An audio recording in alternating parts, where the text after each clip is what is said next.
Well, one time I had an ex who said to me, "Oh, I am very much a materialist." And I knew then and there it wasn't gonna be you, baby.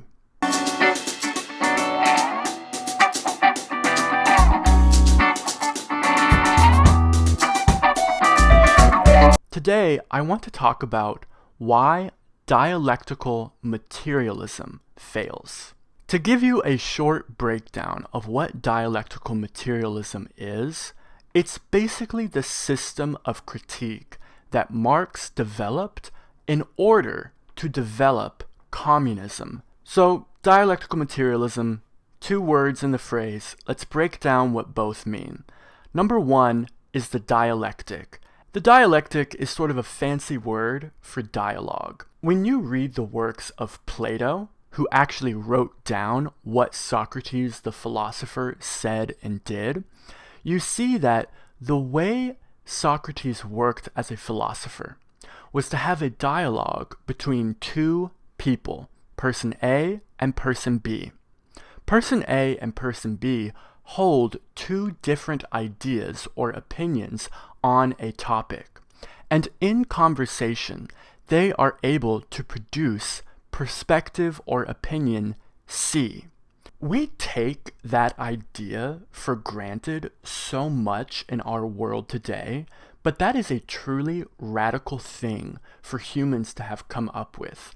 And for me personally, I just love this idea that two people come into contact with one another and they have different ways of living, of being, thinking, feeling, sensing, and out of the encounter that they have with one another, they exit it with a deeper understanding of something because they have had a dialogue. Now, what does the second part of dialectical materialism mean? Materialism describes the material world.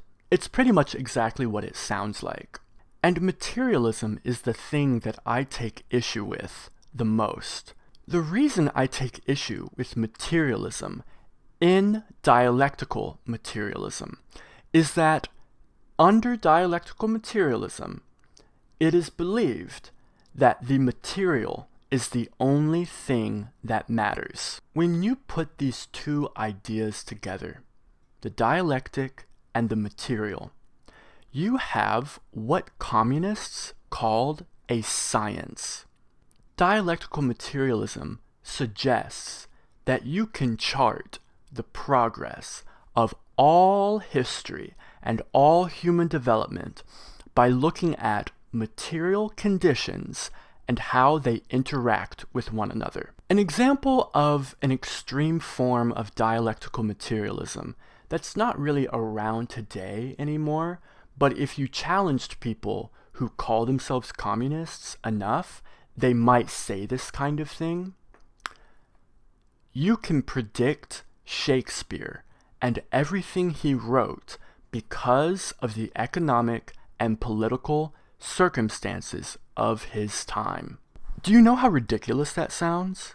This idea that the exchange and interaction of all material things in the world can be boiled down to a science and then controlled by human beings to produce the best possible outcome is a total piece of garbage idea. It blocks connection. It blocks art. It blocks humans from being human. My name is Andrew Ty. I am no fucking dialectical fucking materialist. And I will always love you.